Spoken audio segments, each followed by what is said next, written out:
Donc bonjour, rebonjour à toutes et à tous. Donc on va effectivement, après ces interventions qui ont été fortes, très fortes, on va tenter de garder votre attention encore quelques minutes. On va avec Alice Vincent-Lett, qui est médecin psychiatre, docteur en neurosciences et qui a des troubles autistiques. On va vous présenter tous les deux des éléments de travail qu'on a réalisé dans le cadre des webinaires qui ont été réalisés en amont du congrès, en amont et qui ont préparé en fait l'organisation de ce congrès. Donc on est ravis d'être là et on est ravis d'avoir pu travailler en amont ce travail avec le Dr Velasco. On le remercie beaucoup, Dr Velasco, de nous avoir permis de contribuer à ce travail-là. On a une pensée pour Emmanuelle Jouette, docteur en sciences de l'éducation et de la formation, qui est directrice du laboratoire santé mentale et sciences humaines et sociales et qui a travaillé en particulier avec Alice sur les données qu'on va vous présenter et qui n'a pas pu être là aujourd'hui. Alors, je vais passer les slides. En somme, je vais vous présenter juste très rapidement le laboratoire dans lequel on travaille. Deuxièmement, Alice va présenter des premiers résultats de ses travaux sur une analyse lexicale, et je vais vous présenter une analyse sémantique, voilà, qui est une partie du travail qui sera réalisé dans son ensemble. Juste un mot sur le laboratoire de recherche en santé mentale, sciences humaines et sociales.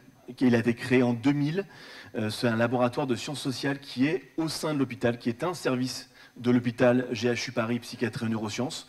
C'est une sorte d'ovni un petit peu dans le paysage français, c'est-à-dire un laboratoire de sciences sociales dans l'hôpital. Notre laboratoire a été construit autour de l'empowerment des citoyens en matière de santé, et plus particulièrement l'empowerment des personnes vivant avec un trouble psychique qu'on a travaillé comme étant un support fort pour leur établissement.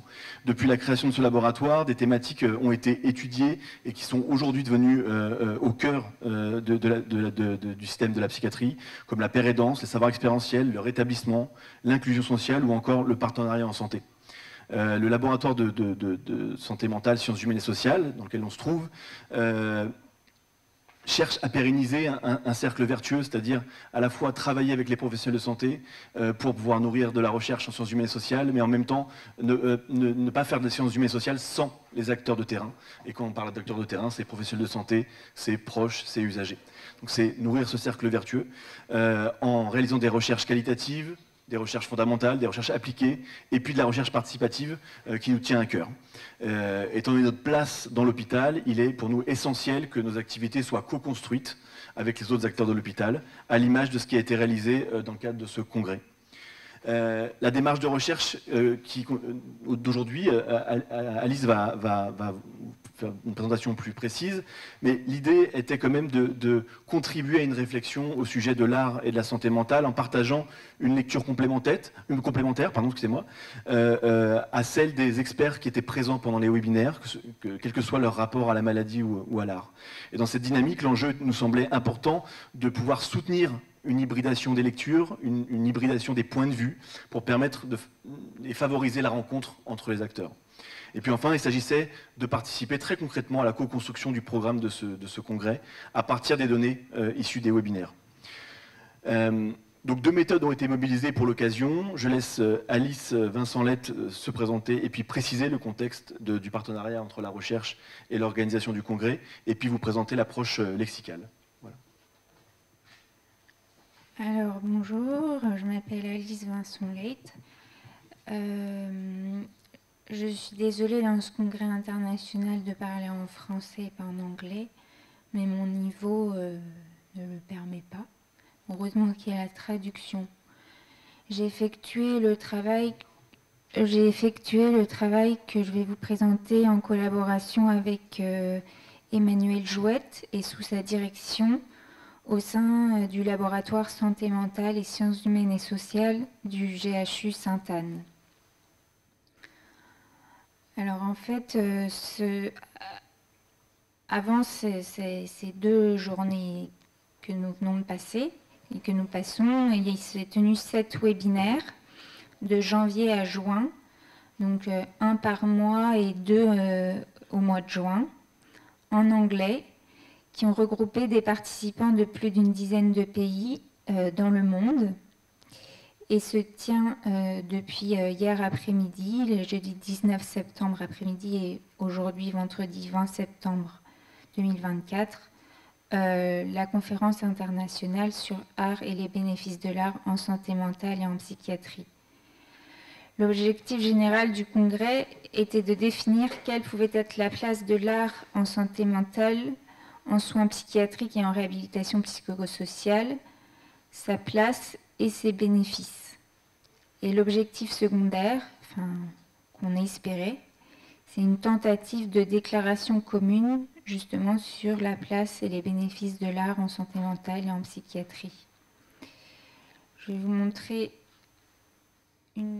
alors ce sera une courte vidéo juste pour vous montrer comment ont eu lieu les webinaires, mais ça va durer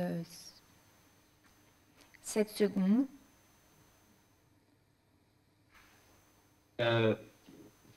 Every help you can give me will be the best thing to do. Is that okay? Vous voyez, on était nombreux yes, everything's okay. Autour de la start. table Thank du you very monde. much. Anne-Marie. J'arrête là, juste pour vous montrer un peu de manière concrète comment c'était. Alors, à partir de ces webinaires, nous les avons retranscrits, c'était des vidéos. Les webinaires ont été enregistrés, puis nous les avons retranscrits. Pourquoi les retranscrire? Pour étudier les termes récurrents et les thématiques dans les différentes interventions au cours des 7 webinaires,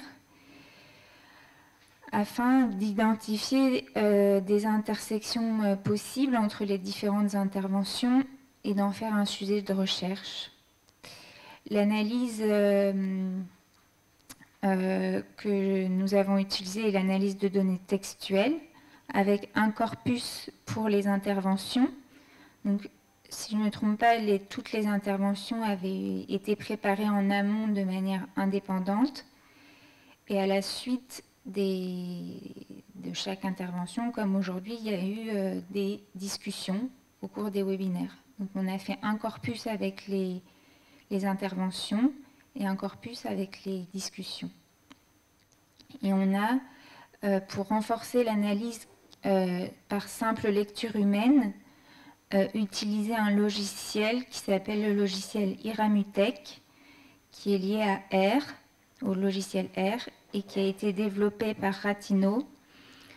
Et on l'a utilisé afin d'effectuer une classification lexicale grâce à un algorithme mis au point par Reinert.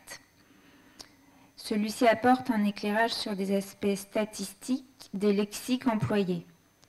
En fait, il repère des classes de mots qui sont les plus souvent utilisés ensemble dans certains segments de texte et le moins souvent ensemble dans les autres.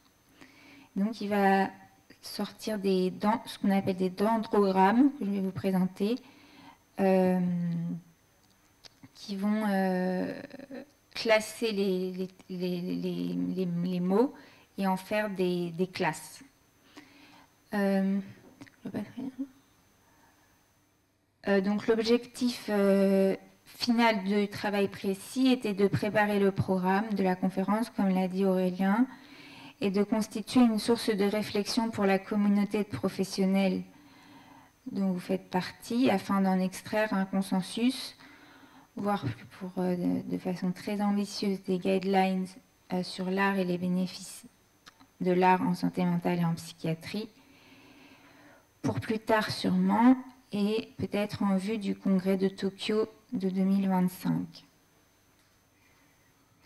Alors là, je vous montre un exemple de début de corpus, une fois qu'on l'a retranscrit, avec un codage bien particulier pour que le logiciel Iramutech puisse lire les données et les différentes variables, donc les 4 étoiles, puis les variables hauteur, origine, etc. Quand on demande au logiciel Iramutech, et je pense que vous l'avez tous vu, ce nuage de mots, quand on demande au logiciel Iramutech un nuage de mots en fonction de la récurrence des mots dans le corpus, on obtient ce nuage avec plus les mots sont gros, plus ils sont apparus de nombreuses fois dans toutes les interventions. Sachant qu'on a mis toutes les interventions ensemble. Là, une analyse initiale du corpus des interventions avec les paramètres Eramutech par défaut, il montre que les différents participants utilisent des termes qui peuvent se regrouper en 4 grandes classes. Donc ça, c'est le logiciel qui génère ce dendrogramme. Avec la classe 1, Paint, Clay, Read, Color, Book. La classe 2, Art, Artistic, Project, Therapy, Adolescent. La classe 3, Analysis, Emmanuel, Conference, Alice, Webinar. La classe 4, Community, Illness, Family, Photograph, Mental, Indigenous. Et donc, après, il faut donner du sens à ces classes. Et le logiciel a une fonction qui est de ressortir les phrases les plus caractéristiques de chaque classe. Et c'est comme ça qu'on a essayé de voir qu'est-ce qu'évoquait chaque classe. Et donc la classe 1 que je vous ai remis sur le côté gauche, la classe 1 évoque les pratiques artistiques, la peinture, l'argile, la couleur, la sculpture comme un médium pour vivre des expériences, expérimenter des ressentis et exprimer des émotions comme la pugnacité envers la cruauté et les abus, comme on a pu voir dans la dernière présentation, mais peut-être dans d'autres. La classe 2 évoque l'art non seulement sous l'angle de l'art-thérapie et de l'activité occupationnelle, mais aussi l'art proche des soignants et des patients, en partenariat avec la communauté, pour offrir un soin inscrit dans le territoire. La classe 4, je l'ai mis avant la classe 3 par souci de logique. La classe 4 évoque l'art dans la communauté aussi, avec community en premier. Outils de communication par l'image, la photographie, le récit.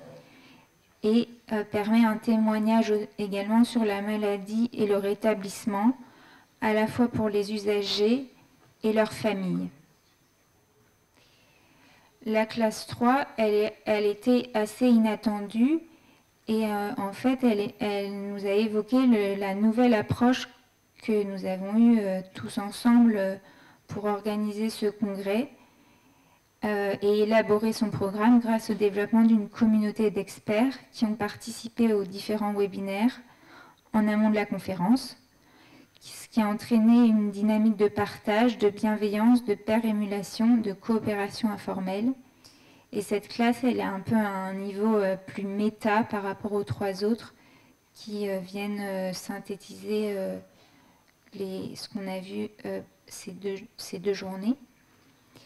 Alors ces graphiques, ils sont tout petits là, donc je vais les présenter très rapidement. Et juste pour ceux qui voudront, vous pourrez les avoir. C'est des graphiques qui représentent les corrélations Ki2 et anti-Ki2 entre les classes et les modalités de variables. Les modalités de variables étant les numéros des webinaires, des numéros 1, 2, 3, 4, 5, 6, 7, la variable pays de l'intervenant et la variable type d'intervenant. Et en fait, je vais passer vite parce qu'on a du retard, mais l'objectif de ces différentes diapos que je passe très rapidement, elles sont là pour montrer, je vais en montrer que par exemple, à gauche, là, c'est le numéro des webinaires. Et bien la classe 1, donc la thématique en lien avec la classe 1, elle n'était pas mono-webinaire. Et elle n'était pas non plus mono-pays. Et elle n'était pas non plus monotype d'auteur, sauf pour cette classe-ci, où c'est le seul webinaire au niveau du webinaire 3 qui a fait intervenir des patients, l'intervention du Mexique. Donc ça, c'est vraiment pour illustrer ça. C'est-à-dire que toutes les barres que vous voyez, ça montre qu'il y avait de manière significative, par exemple là, je vais prendre un exemple concret pour être moins flou. La thématique de l'art, non seulement sous l'angle de l'art-thérapie, de l'activité occupationnelle, mais aussi de l'art proche des soignants et des patients. Elle a été évoquée de façon significative dans les webinaires 1 et 3 et par les intervenants de différents pays, dont l'Argentine et la France. Et cette thématique est abordée à la fois par les responsables de musées, par les art-thérapeutes et par les acteurs de la recherche. Je passe. Concernant la classe 3, qui est la thématique phénoménologique et méthodologique d'organisation du congrès et d'élaboration de son programme, grâce au développement d'une communauté d'experts, comme je l'ai déjà dit. Et dans cette classe, les personnes qui sont intervenues de façon très significative ont été Emmanuel Jouette et le docteur Alberto Velasco, qui ont fait cette synthèse de la démarche entreprise. Et donc, c'est eux qu'on voit dans les types d'auteurs. On passe maintenant plus rapidement au corpus des discussions. Avec là, par exemple, so we have half an hour to discuss our 4 exposés. Et là, pareil, on a demandé à Iramutek de faire un classement des mots, des lexiques. Et la classe 1, je vais plus rapidement, évoque l'art et la création centrée sur la personne en produisant des liens avec la communauté et en atteignant la stigmatisation des personnes avec des troubles mentaux et de leur famille. L'art comme une collection de savoirs expérientiels des vies des personnes. La classe 2 évoque les expressions fatiques qui sont fréquentes dans les discussions et qui permettent une facilitation des échanges et des discours dans les webinaires et des discussions dans les webinaires. Et la classe 3 évoque la poursuite du travail après notre conférence de septembre avec l'organisation du congrès de Tokyo cette mise en perspective rendue possible par la création d'un collectif soudé autour de la question de l'art et qui souhaite continuer à travailler ensemble. Je vous remercie pour votre attention et je remercie chaleureusement le professeur Olivier Lasvernias et l'ensemble des membres du Data Lab qui l'animent, qui m'ont aidé à analyser ces données. Je repasse la parole à Aurélien Troiseux. Merci.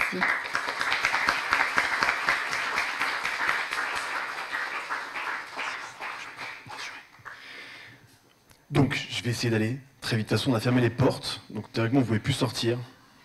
Désolé. Je vous propose une autre démarche d'analyse des webinaires, des retranscriptions des webinaires, donc dans une démarche beaucoup plus artisanale, beaucoup plus anthropologique, qui consiste en fait à faire une analyse thématique. Et je vais essayer d'accélérer pour quand même qu'on puisse avoir le temps de pouvoir avoir les autres étapes. Et je vais ici vous présenter seulement un axe thématique qui me semblait intéressant et qui semblait pertinent à présenter à la fin de ce congrès. Et donc, comme premier résultat, pour un anthropologue qui m'a tout à fait intéressé, c'est le fait que personne n'a défini ce que c'était que l'art ou la santé mentale tout au long du webinaire. Et je m'attendais, en rencontrant plein de pays, plein de cultures différentes, plein de contextes, qu'il y allait avoir une confrontation, une définition, en disant mais non, mais l'art c'est ça, non, mais la santé mentale c'est ça, mais non, il n'y a pas eu ça. Donc, et pas de définition, pas de différentes lectures de ce que c'est que l'art. Donc, Et avec cette idée qu'il y a une sorte d'universalité, alors pour un anthropologue, l'universalité, ça pose question, universalité de l'art, et en même temps, cette universalité, elle était croisée avec, à chaque fois, des contextes matériaux, des contextes historiques, des contextes culturels, sociaux, politiques, qui faisaient que cette universalité, elle était toujours prise quand même dans un contexte bien particulier. En plus de ça, des acteurs différents étaient présents lors des webinaires, des professionnels de santé, des professionnels des musées, des proches, des usagers. Par conséquent, ça pouvait aussi venir à nouveau troubler cette question de l'universalité. Et donc, ce qui est apparu, c'est que ce webinaire s'est construit sur une négociation entre cette recherche d'universalité idéale et puis le constat d'une diversité de représentations et d'attentes autour de l'art. Et l'analyse thématique a permis donc d'identifier plusieurs thématiques, dont une qui semble être un peu le fil conducteur, en tout cas c'est ma lecture, hein, de ce qui a pu se passer dans ces webinaires, c'est la relation. C'est-à-dire qu'en fait, à chaque fois qu'il était question de parler d'art et de l'articuler avec la question de la santé mentale, c'était une manière de parler de relations, en fait. Une manière de parler d'individus entre eux. Des relations qui étaient à la fois des manières de soigner, mais aussi des manières de se rétablir, des manières de se sentir bien, des manières de se sentir appartenir à la société dans laquelle on se trouvait.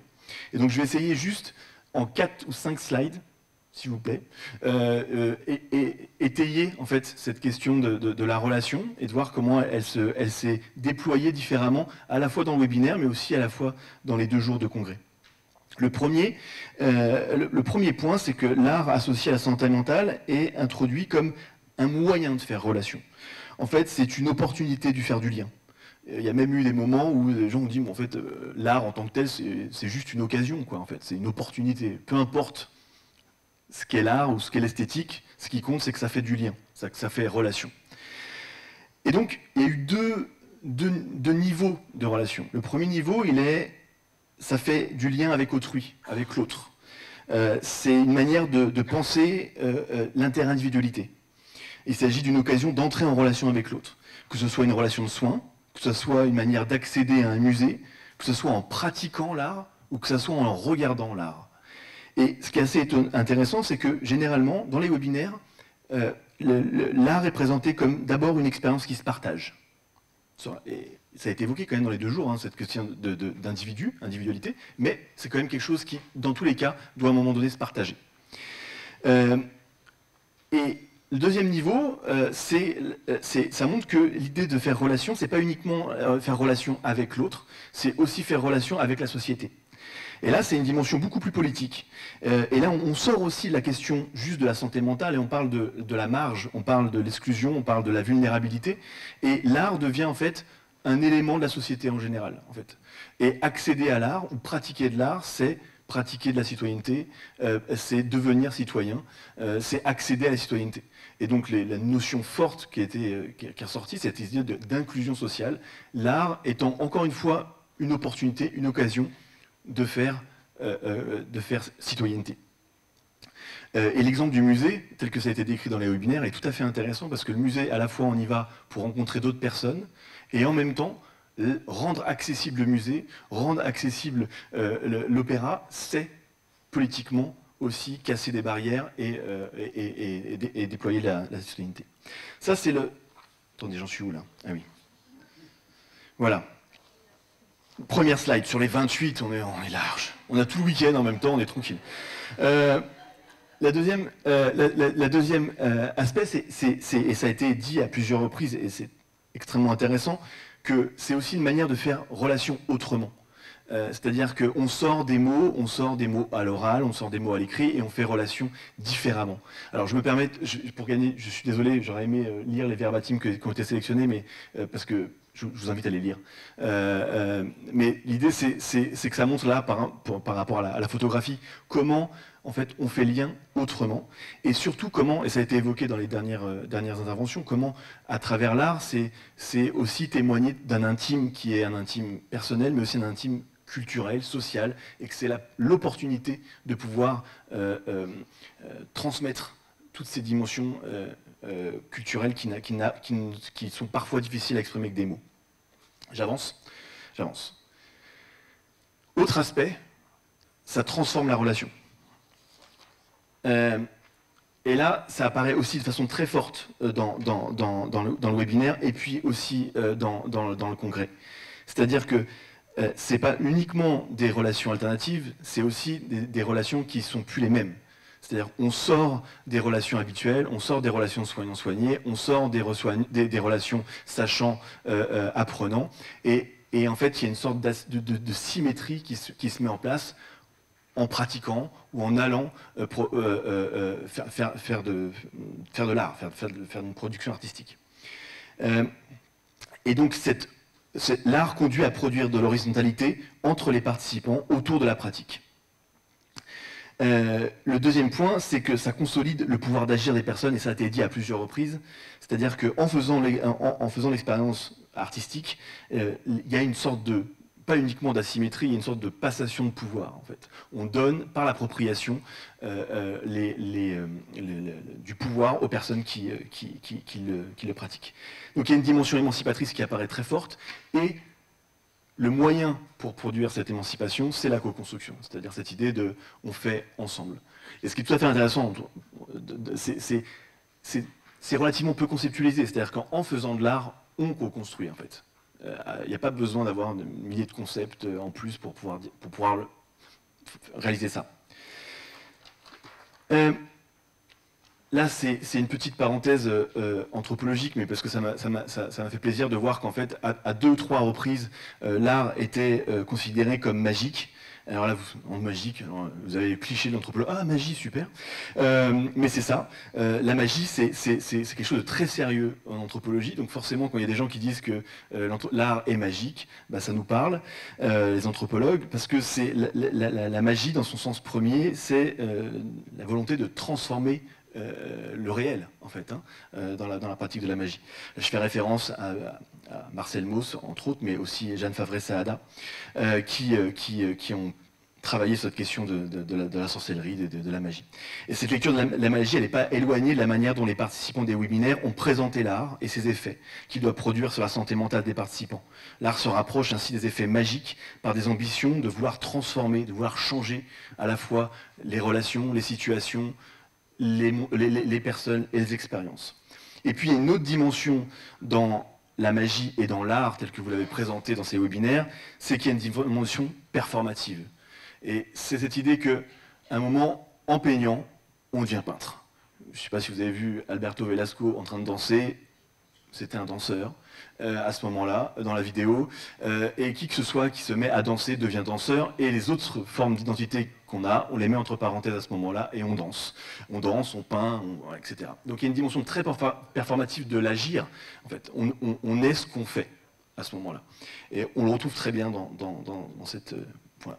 Et donc je vais juste conclure sur un dernier point, qui est que si on doit tisser aussi un lien entre les sciences sociales et l'art, et cette question de la relation, c'est qu'il y a une approche, une école en sociologie et en anthropologie aussi, qui s'intéresse à la relation et qui définit la relation comme étant, c'est l'école interactionniste, qui dit que la relation, en fait, ce sont les individus qui la créent et qui créent les structures, et que les individus sont acteurs de la relation qu'ils créent. Et dans cette part active de la relation, il y a une dimension, c'est l'incertitude. C'est qu'en fait, étant donné qu'on est complètement, pas complètement, a priori maître de notre relation, en partie, on peut aussi la transformer à n'importe quel moment. Donc il y a une part d'incertitude dans chaque relation, qu'on n'oublie pas grâce à des rituels et des choses comme ça, mais que cette part d'incertitude qui est constitutive de toutes les relations sociales, elle apporte aussi une autre dimension bien spécifique et qui va parler dans la dimension artistique, c'est que l'incertitude amène de la créativité. Et donc d'une certaine forme de liberté possible qu'on a quand même dans les relations sociales au quotidien et qu'on retrouve exprimée dans l'art. Voilà, je vais m'arrêter là. Je vous remercie beaucoup. Et